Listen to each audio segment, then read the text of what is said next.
Hello everyone, welcome to LUM Special Lecture Series featuring basic TCM and tongue diagnosis made easy, day 11 of 12. Today we shall talk about tongue diagnosis in the elderly, degrees of indeficiency and empty heat, thin coating, thick coating. Tongue diagnosis plays a very important role in the prevention of disease, especially in the elderly. Middle-aged and elderly patients often show abnormal signs on the tongue in the absence of any obvious disease.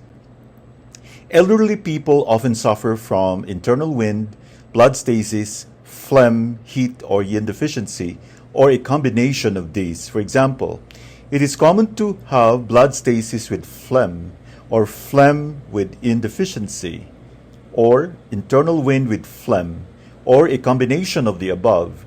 In the elderly, blood stasis and phlegm are so common that there is a saying in Chinese medicine which states, "In the elderly, when in doubt, invigorate blood and resolve phlegm." In such cases, the tongue often shows clear signs of these pathogenic factors, and it therefore allows us to treat them before they give rise to disease. In particular, stroke in the elderly usually derives from a complex pathology involving internal wind, indeficiency with empty heat, phlegm, and blood stasis. Reddish purple is blood stasis.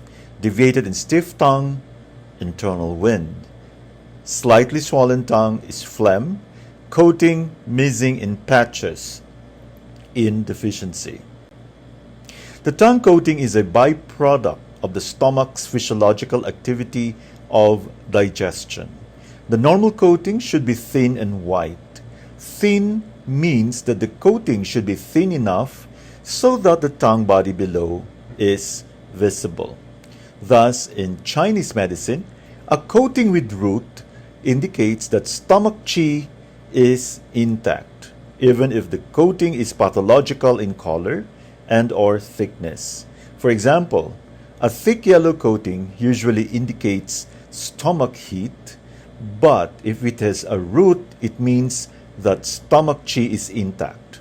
By contrast, if the tongue lacks a coating, it indicates a deficiency of stomach qi and/or stomach yin. In order to understand this, we should remember that a full condition such as stomach heat is characterized by the presence of a pathogenic factor, but also by the fact that the patient's qi is relatively strong and it is reacting against the pathogenic factor. Therefore, the treatment is relatively easy and the prognosis good. By contrast, if stomach qi is deficient, the treatment will take longer. The three tongues illustrated here are a good example of this principle. The tongue on the left has a thick, dry, black coating. However, if we look at the other tongue signs carefully, we can see that the coating has root, the body has shen, it is only slightly red, and it has no cracks. In this case, the black dry coating indicates severe heat in the stomach and large intestine, but the other tongue signs indicate that the patient's qi is strong. Although the thick black coating may look like an alarming sign in this case, it simply indicates severe stomach heat, which is usually relatively easy to treat. By contrast, the two tongues on the right have a thin, white coating without root. This indicates stomach qi deficiency. Although these tongues may look less alarming than the one on the left, this condition will actually be more difficult and take longer to treat. We have to grasp the concept that the stomach could have a pathology such as heat, damp heat, or phlegm heat, and yet its qi being intact. In fact, an excess condition is characterized precisely by the presence of a pathogenic factor, but Zheng qi is strong and therefore fighting the pathogenic factor. A deficiency condition is characterized by the weakness of Zheng qi. When evaluating the tongue coating, we should look at the following 6 aspects: coating or no coating, with or without root, thickness, color, consistency, for example, sticky, and distribution. The first aspect we need to consider is whether the tongue has a coating or not. The presence of a coating with root indicates that stomach qi is intact, while the absence of it indicates a deficiency of stomach qi and or stomach yin. Please note that this is irrespective of the color or the thickness of the coating. For example, a thick sticky coating is pathological, but if it has a root, stomach qi is intact. Please note also that the absence of coating denotes a stomach yin deficiency irrespective of the body color. If the body color is normal, there is only yin deficiency, whereas if the body color is red, there is yin deficiency and empty heat. Yin deficiency is a pathological process that takes a long time to develop, and it may therefore manifest in many different degrees of severity. The tongue gives an accurate indication of the degree of yin deficiency and of the empty heat resulting from it. The tongue shows clearly not only the present condition, but also the stage it is at. It therefore also shows where it is developing from and what it may lead to.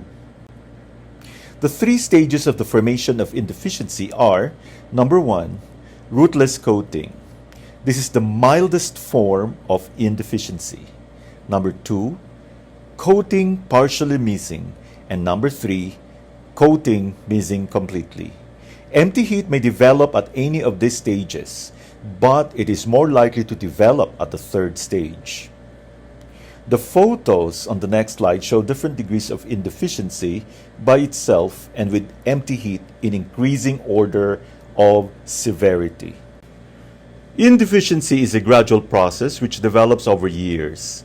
The absence of coating in the tongue with a normal body color indicates fairly advanced yin deficiency, but without empty heat. The following slides are illustrations of varying degrees of yin deficiency. Number 1, the coating is missing entirely. The color is normal. So this is stomach yin deficiency, no empty heat.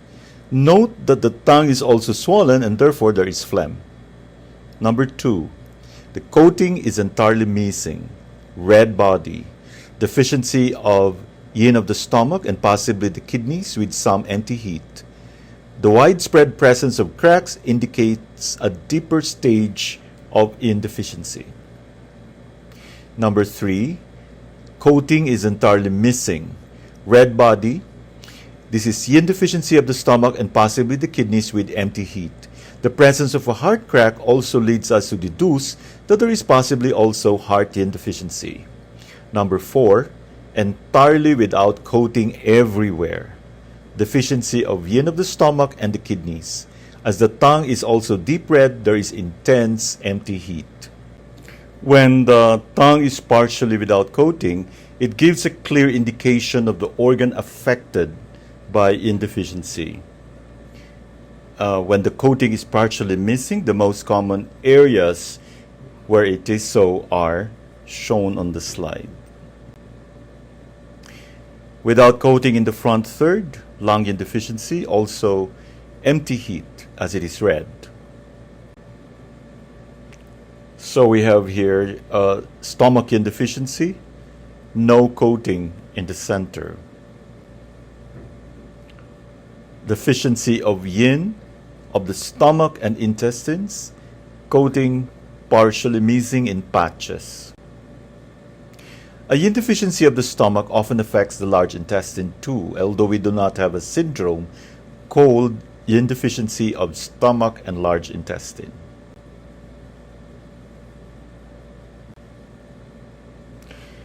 This is spleen yin deficiency. The coating is missing on the sides. Although there is no specific sign or area on the tongue that points to kidney yin deficiency when the coating is missing, when yin deficiency is advanced, we can usually deduce that the kidneys are involved. Therefore, if a tongue lacks coating in its entirety and it is red from empty heat, we can deduce that in addition to stomach yin deficiency, there is also kidney yin deficiency. tongues that are partially without coating.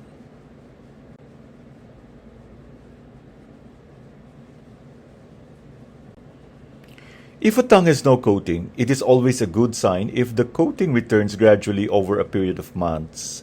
Conversely, if a tongue has a thick coating, it is a good sign if this coating recedes gradually. It is never a good sign if a partial coating appears suddenly on a previously peeled tongue. Conversely, it is also a bad sign if the coating disappears partially and suddenly on a tongue with a thick coating.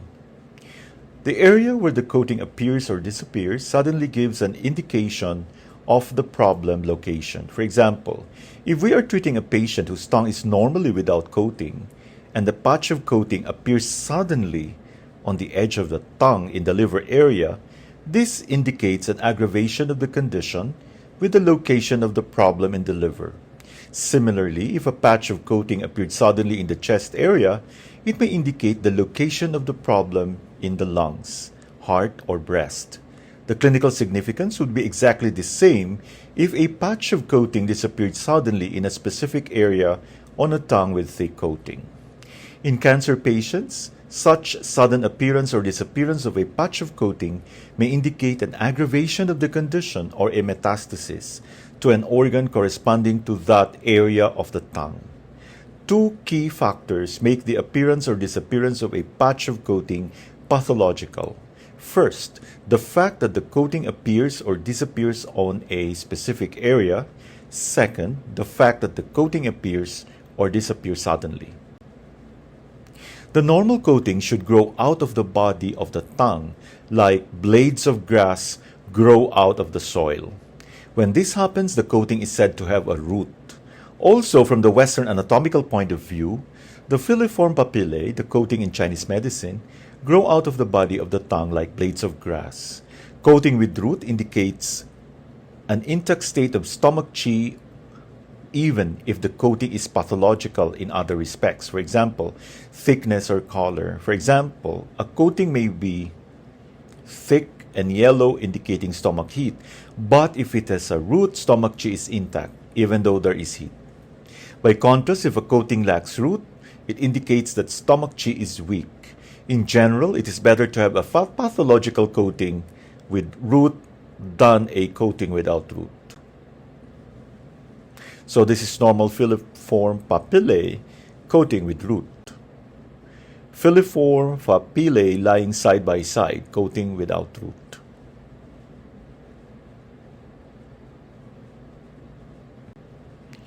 Then this is thick coating with root. Thick coating without root. Thin white coating without root.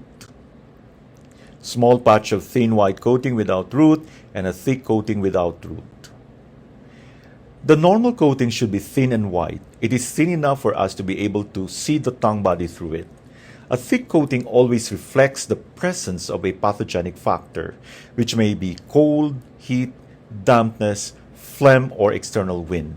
The thicker the coating, the stronger the pathogenic factor. Note that a thick coating may also lack a root. We call this the worst of both worlds because it indicates that on the one hand, the pathogenic factor is strong, and on the other hand, the body's qi has been weakened. In acute conditions, the tongue coating can appear quickly. Therefore, if we see a new patient with a thick coating, we have to keep in mind the possibility that it reflects an acute passing problem. To summarize, we can identify 4 possible pathological conditions from the thickness of the tongue coating. Thin white coating with root, normal, stomach qi good. Thin white coating without root, stomach qi weakened, empty condition. Thick coating with root, pathogenic factor present, stomach qi intact, full condition. Thick coating without root, pathogenic factor present, stomach qi weakened, full empty condition. The worst of both worlds. It is better to have a thick coating with root, indicating a pathogenic factor, than a thin one without root, indicating weakened stomach qi. Thin, white with root. Normal stomach, Qi is good. Normal color, coating without root, thin, stomach Qi deficiency. Thick coating with root, pathogenic factor, but stomach Qi is still good. Thick coating but without root, strong pathogenic factor, and stomach Qi is weakened. Thank you very much for your attention.